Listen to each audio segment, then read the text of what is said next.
Hello again, my friends. Once more, welcome back to the cellar. Welcome to Leopard Street, and we still have Leopard Street Station. Only a few very minor bits and pieces for this one, so this is going to be a fairly short update, as the Saturday ones tend to be, because I've done something for Thursday, and then I don't really have much time for anything else. Right. I've had a little bit of post, and I've been fiddling. Post, really not that exciting. I've got some water crane kits I need to put together, and I'm just going to dot them about just to play with it. They're cheap Pico ones, so I thought, And I've got the stepper motor driver boards for the turntable, or the replacement stepper motor drivers, because, well, suffice it to say, the instructions didn't say if you switch this thing on without the motor connected, you will kill it. So anyway, I've got some replacements, which I'll be fiddling with. I've been having a look at controlling trains. For example, we have the little Scotsman here. Now, normally, would of course help if I had the right train selected, but there we go. Here we go, and off she goes, quite happily. Now, I've been doing this with a mouse up to now. And the main thing that's taught me is a mouse really, really sucks for driving trains. Now, you may remember from a video, I forget how long ago it was, I mentioned I'd be working on my own version of what the Wire and Wood channel has got, a knob box. So, we're going to have a little look at that today and see that in action. Slightly better method of driving trains. Not perfect, but it's getting there. Let's have a look. This is Leopard Street. So yeah, water cranes. Yay! Not done much with them yet. And these are DRV 8825s. I think I've got a couple of those to play with. Yeah, just wander back down here. Now I've had a few comments actually about the layout for down here. Is the coal stage going to get in the way of the signal box? Idea is the signal box is going to be about here, possibly back a little bit. So checking the sight lines, it should be all right. It's a valid point though. Yeah, because that would be positioned so that it wouldn't be in the way. Water tower had a few suggestions, including putting it over there. That's actually going to be the goods yard, but putting it around here somewhere, yeah, perfectly viable. I might have to have a look at doing that. Yeah. And that's about that. Oh, and I've added another siding. It's not a freight yard. I just had some spare bits of track, so I've connected where the freight yards are going to go, just to give me a siding up here now. So, yeah, another road over there. And then we come to the main item. The knob box. Currently being powered off USB. The idea is this thing can be powered via 5 volts. I've got either a way to connect it to the layout or add some batteries. Has an antenna. Reason for the antennas on everything, my Wi-Fi system is about 2 meters that way above the floor. So obviously that's really too far away to expect Wi-Fi to connect. Yeah, go figure. Anyway. But this is what we've got. At the moment it's very simple. ESP32, 240 by 320 screen. It is actually a touch screen. Yeah, it flickers a bit if I had to press it, because it briefly puts up where I've pressed it. But that's that. I'm not using the touchscreen functionality. I was. It controls 3 locos, and I had it so you tap the screen and it just cycles through them. What I found was your finger brushed across it, and you find you're adjusting the wrong loco, so I've switched that off. Little bar along the bottom goes green when track power is on, and if I can throttle, goes red when track power is off. It goes yellow when it doesn't know. Well, this is briefly it goes yellow there. You see that? It goes yellow when it doesn't know what the track power is. thing at the top just says Leopard Street and knob box 2. And then in here, what I've got is 3 locomotives, or 3 slots for locomotives. 1 selected, 2 not selected. The selected one gets a grid showing functions, and the yellow button moves to the next one, and then to the next one. This is picking up the roster from JMRI. At the moment, I've hard-coded it to local. I think it's 1, 5, and 7 are the ones in the roster. Basically, the Flying Scotsman, my G5, which is over there, and Bucky, because obviously Bucky. That bit works, and I have the knob. Turning the knob makes the locomotive move. So if I, well, go back to the Scotsman, because she's set up nicely now. So if I turn that way, you'll see the bar there goes, says she's arrowed, says she's going backwards, speed, and off she goes. If I press this, she stops. I can obviously stop her just by twiddling the knob. This uses an acceleration library.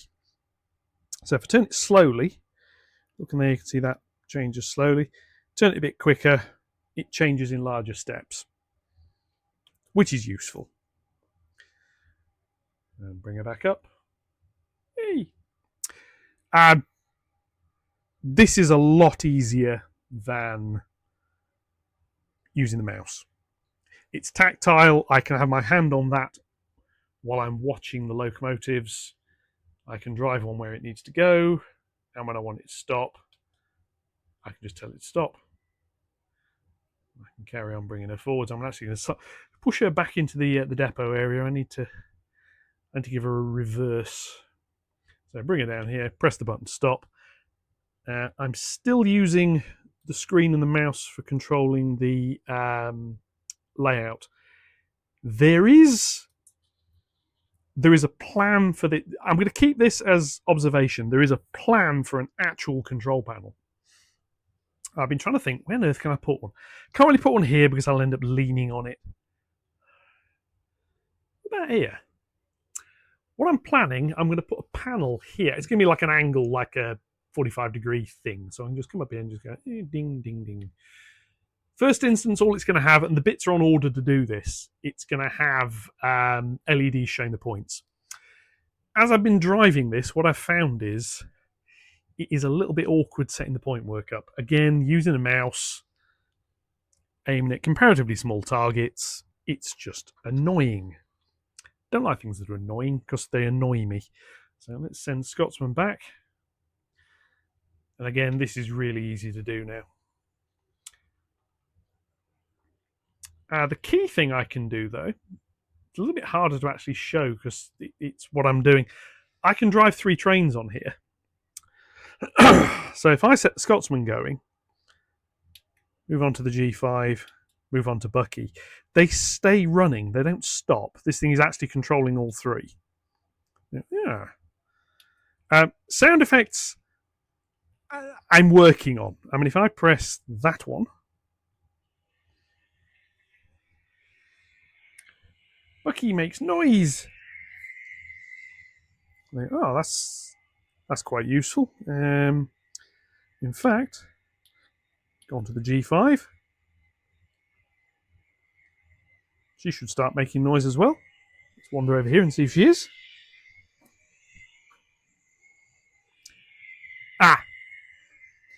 She won't be because I haven't got the point set for the road she's on. If I do that, she might start making noise.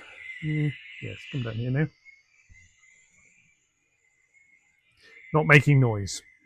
Let me just press the button again. And again. What I'm going to do is see if I can make her move. Yeah, there she comes.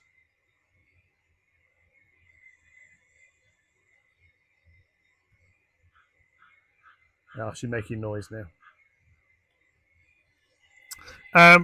what I've found, I've got a coding error. I mean, I've been playing with this a little bit, but sound is on. In theory, sound is off. Sound is on. Sound is off. It doesn't quite work. I need to sort something out. It's just like Bucky here making noise. Press that. Should shut up. Making noise. I've got to press it again. Then she shuts up. Press it again to turn it back off, and then yeah, it's not sending quite the right signals out yet. But you can see the idea. It's just a fairly simple little system for driving trains.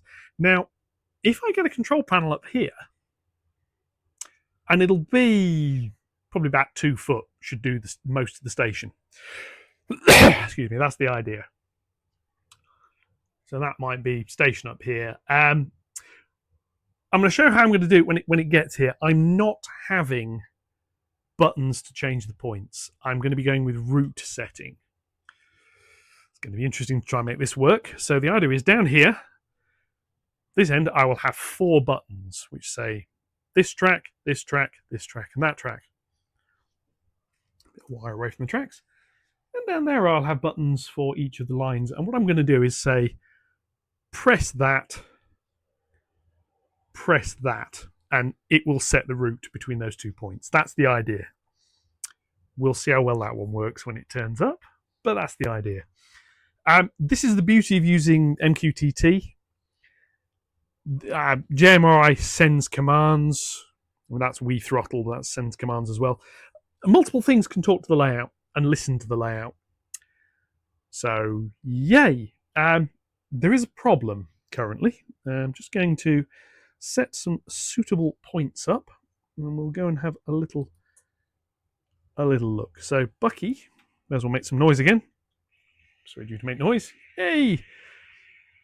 What do we think? That works.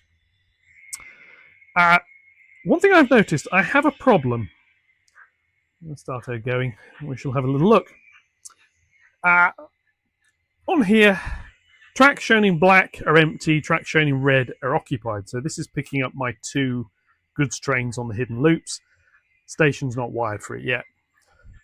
This bit here is board A in the corner, which is over there. Board A is being very naughty currently. It's not reporting.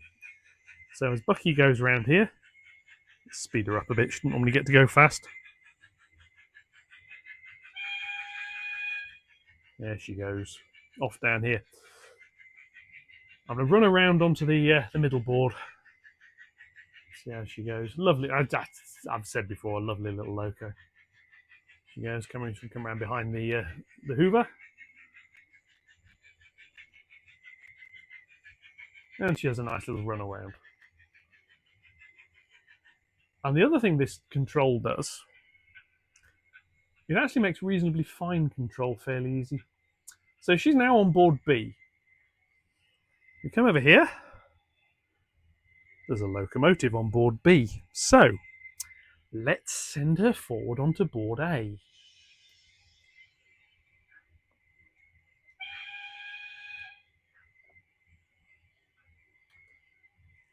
Going the wrong way there, but never mind. Oh, coal flickers, come on. Ooh, zoom in. The coal flicker, yay. Okay. She's now firmly on board A. There is no train on board A. Now I was thinking, well, that'll be fairly straightforward. Be a loose wire somewhere. When I come down here, you can see that board over there. I've dropped it down. And you can see that, down here it'll focus a little bit better. That red LED. Come up here. Find Bucky. This is the shoddy camera work here. Send her backwards. So I wasn't expecting that LED to be lit, but it is. So we're going to go back. Yeah, she's on the other board. we come back down here again. LED's gone out. So if I can hold that there, and because I don't have to play with a mouse by hand, I can drive her back on. Light comes on. So that board, that is a DTC8 Merg. It's a current sensing board. That is picking the train up. So go back to normal zoom, it'll stop jumping around so much. So that can see Bucky. The problem is it's not transmitting it. Now the board itself's actually got a little screen on there, and that screen says, I don't know, I can't see. I think what's happened, if I come over here, that is a PCF 8575. Now, when I first set some of these up, like a complete moron, I forgot to solder the little pads on the back that I showed in the other video that set the address. And I think what's happened is the one for that board over there doesn't have an address set. Normally, it's been firing up as 20, which is the one it should be. I suspect at the moment it's responding to something else, which is why the board can't see it. So I'm going to have to take that off, and I'm going to have a little look. So I'm going to go and take that off, and we shall investigate. Now here's a little board. It is configured. Zoom in a little bit so we can get it to focus. And it is configured correctly to be board 20. So, it's interesting. There's obviously some sort of communications thing. I'm going to refit this. I'm going to turn it all back on. I'm going to see whether that has fixed it, because I hate it when that happens. Let's refit. See. Goes on the board there. I can't really film doing it because there's nowhere to put the camera down around here. So, back in a sec with this in. Okay, that's all refitted. Well, Bucky's back over there. I brought her back round because I had to switch everything off. And if we look back on here, you can see that corner's lit up. Yeah. That is a little bit infuriating. I suspect what I've had, I'm just going to carry on with her backwards. What I'm going to do is run her down, and I'm going to bring her onto this piece of track here and just make sure these are working as well. All I can think was happened there is I had a loose connector, which is a tad annoying. These things happen. One of the plugs did come out fairly easily, so that's probably what we've had. So here's Bucky going for a walk. She's not been on the lower deck actually since I ran her in. So we shall see. Yeah. I'm just going to bring her down and say run around onto that bit. I just want to make sure it works. You can see I can watch her progress over here on the panel. She wanders round. And as I've said before, it's all about information.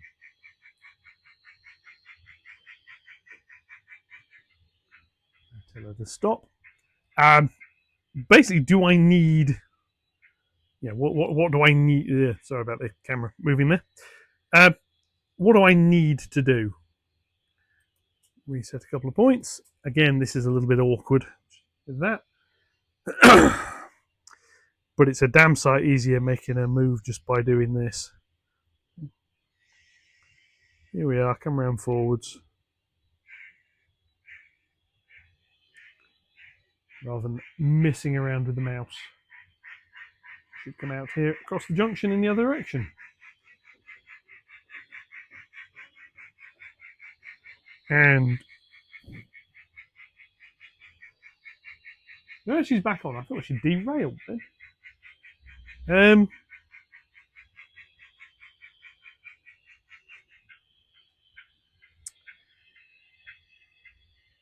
Something very strange has just happened.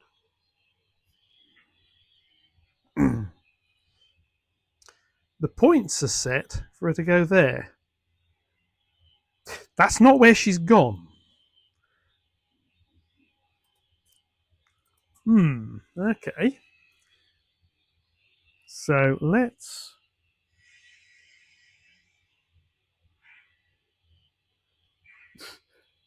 It's a little bit weird, to say the least. That's now a little bit easier to do. I'm going to come around here. I'm actually going to use the camera to give myself a view I struggle to get. She's going to come round. I think she derailed going over the diamond, but then re-railed herself. There is no way to get from the outer track to the inner track that she's now on via that junction. It doesn't work, but she's done it, and she's on the rails, and she's running. So yeah, okay, that's weird. Slow down a bit. Look around as we go over. She's gone over the diamond quite nicely that time.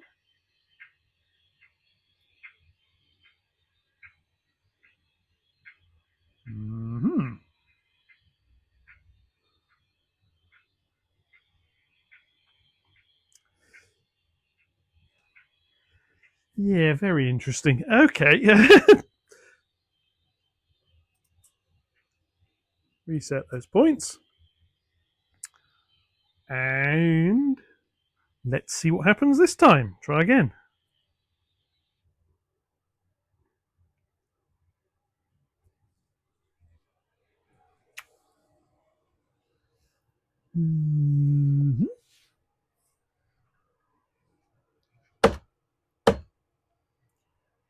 Lost contact. I'm going to be back in a mo. Running again, I think that was just a bit of dirty track. She just happened to stop on a bit of dirty track, and then the stay alive eventually depleted and she cut out. So we're going to come round.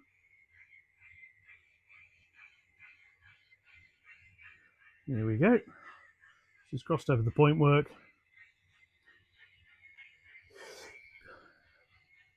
Yes, very interesting. Anyway, right.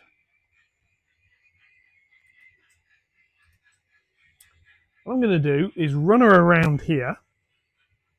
Obviously light engine mode. Speed her up a bit. And I'm watching on here. So she's now onto board B.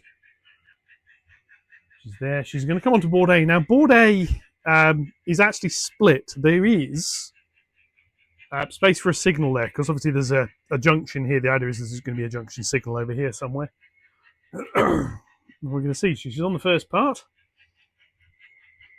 I've reset the point work. Reset that. She should run up into the station. She's now on the second bit. That's basically the stop bit. I'm going to do it slightly differently. She's now rumbling round into Underworld. Speed her up a bit. And she's going to come round here at some point. I don't know whether you have to see her or not. I'm not entirely sure when she comes round. Here she goes. I do need to get some lights down there. I know I keep saying that, but I do actually need to do it. Here she comes. Here she is. Checking the point work is through, and she's going to run up to the station.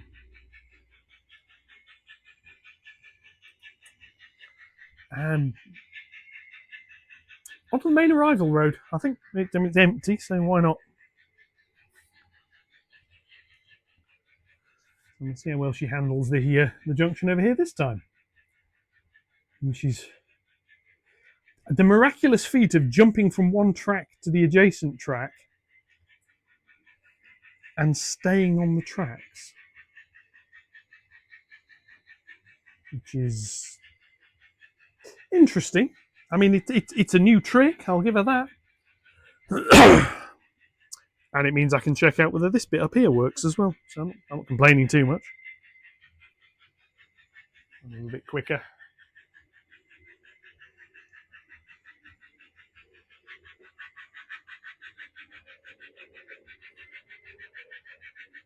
It's not full speed. I'll slow down. Don't. It looks wrong her going at that speed. I don't like that. Slow down to about half speed. Here we go. So it's in here. I've got my little green bar showing how fast she's going. She's going to come round. And yeah, that corner is now working. So, okay, that's just weird. It's I think there's one of the other sound effects is running as well, but I need to. Let's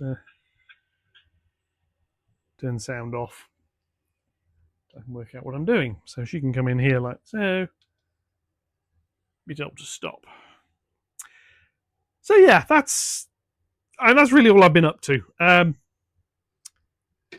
Working on this monstrosity. It will end up in a box eventually. The keypad, 8 wires. This is one of the little PCF 8574s. There's a library by Rob Tillard, I think his name is, that puts that onto one of these little chips.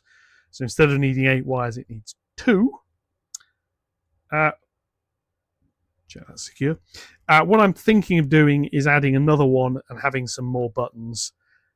I've got that for cycling between trains. I'm going to put another little button up here, probably a red one, which is I said stop. Pressing this, it sends speed signal 0 to the train. What I want is one that says emergency stop, and it will stop all the trains. Don't know if it'll stop all of them or just all the ones this is controlling. We'll have to find out.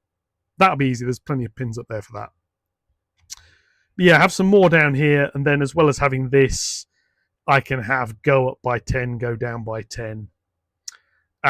This can eventually do a few other bits and pieces. There's other things. I mean, just a convenience function for the whistle. Because it's weird. It varies which locomotive varies where it is. So what I'm going to have to do is set up a software function which is whistle, and have it know for each train what the whistle function is. Yes. Anyway, I think that's it for this video.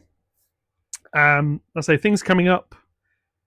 I've got my uncoupler to fit over here. That's what this is. This is going to be a buzzy saw job in here somewhere. This is the beauty of the delayed uncoupling. Somebody's asked, how do you replenish the coal in this? I've got a loco coal wagon somewhere, and it'll just be sat there. I need to give it KDs. I don't need to do a lot of that. The problem with these is these go under the rails, so I've got to fit them now, even though they're going to be quite awkward to use. I've got the J26 I can use to test it with, but it'll be under here. It may be over here somewhere, a little bit further up. I mean, this can move as well. The only thing I want with this is there has to be space for a credible walking route around the back for staff, basically to get the signal box. The depot staff can rumble about. So that's somewhere like that. But because KDs give you delayed uncoupling, I could B12 back. I could put that there, bring a wagon in, uncouple it, shuffle this way a bit, shuffle back, and just push it to there, and then leave it. So that's a buzzy saw job to go in. There's a second part to it, which is this bit, which is a servo. That fits on one side, and that moves that little flap underneath. Basically, flap in that position, uncouple, flap something like that, don't uncouple. Get that in place, I can start working on this. The next big one is going to be getting the turntable working. That's sort of the thing that's needed. And then it's just carrying on. I'm still umming and ahhing about the crossovers at the end here. The freight lines will have them. They need it, because I need a way to get the freight locos the other way around to back them into the yard. I'm I'm erring towards. I was erring. I fit them because you don't have to use them. There is a problem. They're going to be going over board joins, which means I've got to space them out. I can't put them exactly where I want them, so I need to have a think. But that's it for this one. Enjoy the rest of your weekend. I will catch you all in the next bit. Thank you very much, and goodbye.